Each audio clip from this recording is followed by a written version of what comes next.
Il y a deux visions qui s'opposent et se complètent concernant la poursuite des études. D'un côté, il y a la vision que les études servent à obtenir un permis de travail, c'est-à-dire un diplôme pour avoir accès à l'emploi.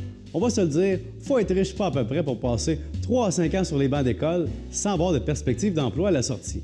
De l'autre côté, il y a la vision que les études servent à former un citoyen, lui donner une culture générale, un sens critique. On s'oppose davantage de ce côté à la vision qui sert à former des travailleurs pour le marché de l'emploi.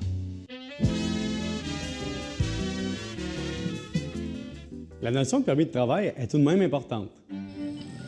Les études sont en effet une sorte de sceau d'approbation permettant à un employeur de s'assurer qu'un candidat a les compétences minimales. Par exemple, un boucher peut engager un diplômé sachant qu'il connaît les coupes et les parties de l'animal.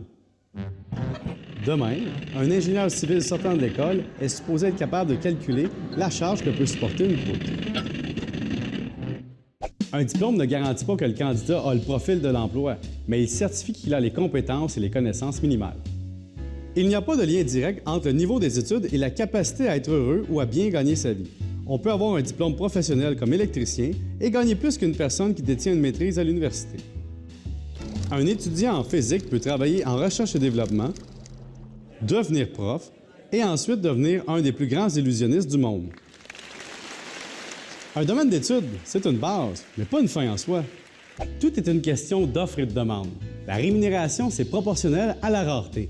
Personne ne veut payer cher pour un emploi qui ne nécessite aucune qualification, aucun stress et aucune responsabilité. Choisir un emploi facile, accessible et populaire nous condamne souvent à une rémunération plus faible. Et vous, serez-vous du genre à créer votre propre emploi ou à travailler pour quelqu'un d'autre? Peut-être ferez-vous un peu des deux.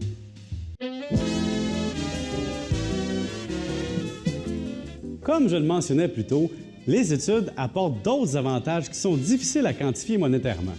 Les études nous permettent de rencontrer des gens qui vont changer notre vision du monde, changer notre sens critique, changer notre réseau professionnel et personnel. Il y a aussi toutes les compétences connexes qu'on développe en étudiant. Apprendre à gérer son stress, travailler en équipe, parler devant un public, développer son sens critique. En fait, les deux côtés se valent. Les études permettent d'atteindre les deux objectifs. Oui, poursuivre ses études, c'est comme se fabriquer un bol de céréales équilibré. Ça permet de combler notre côté rationnel et notre côté sucré.